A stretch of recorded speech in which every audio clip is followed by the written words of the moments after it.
बिस्मिल्लाहिर्रहमानिर्रहीम। अस्सलामु अलैकुम नाज़रीन। हजूर सल्लल्लाहु अलैहि वसल्लम ने इरशाद फरमाया, जो शख्स इस कलमे को एक बार पढ़ेगा तो अल्लाह ताला उसे 20 लाख नेकियों का सवाब अता फरमाएगा।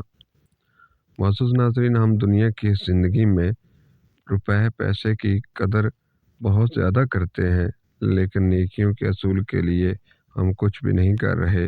लेकिन नबी करीम सल्लल्लाहु अलैहि वसल्लम ने फरमाया, जो शख्स इस कलमे को पढ़ेगा तो अल्लाह ताला उसे 20 लाख नेकियों का सवाब अनायत फरमाएगा।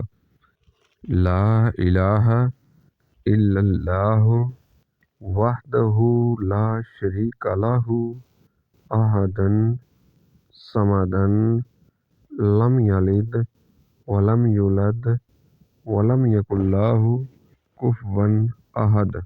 ये छोटा से एक कलमा है, इसको याद कर लीजिए।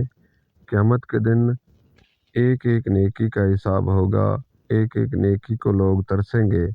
तो 20 लाख नेकियां ये 1 मिनट की वीडियो से आप हासिल कर सकते हैं। आपको चाहिए कि इस कलमे को हिफ्ज़ कर लें और रोज़ाना ज़्यादा से ज़्यादा पढ़ें, ताकि आपके नामा अमाल में ज़्यादा से ज़्यादा नेकियां लिखी जा सकें। ये किसी मौलाना का बताया हुआ वजीफ़ा नहीं है, ये हज़ूर सल्लल्लाहु अलैहि वसल्लम का बताया वजीफ़ा और कलमा है। इसको याद कर लीजिए, ये क़यामत के दिन आपको काम आएगा। अगर ये मेरी वीडियो आपको अच्छी लगी तो मेरे चैनल को लाइक और सब्सक्राइब कर दें।